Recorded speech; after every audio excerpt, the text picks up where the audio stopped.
Hi everyone! Tara tingnan natin yung baba ng HSBC na tambayan ng mga Pilipino kasi ang alam ko pinasara na. Pinagbawal ng tambayan dahil ginawang sugalan, ginawang inuman, ginawang tindahan, ginawang boarding house, ginawang hotel.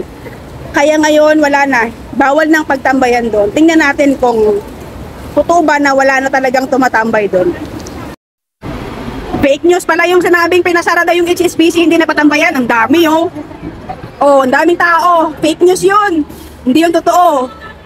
Oh.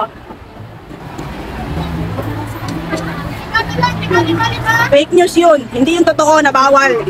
Ayan oh, marami pa rin namang mga kababayan natin nagtitinda oh. Oh. Dami pa din. Hindi yun totoo. Oh. Dami pa din tao. Hindi yun totoo. Hindi pinasara. Kwentong ano lang yun, kwentong barbero, hindi pala yun pinasara, andyan. Pero, ano na siya, hindi na lahat, yung gitna, doon sa gitna, yun, hindi na pinatambayan. Yun lang pala, hindi lahat ng area. Oh, may area lang na hindi na pinatambayan. Yung gitna lang, yung hindi na.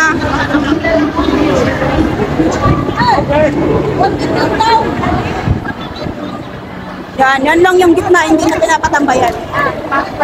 Mahangin, bye!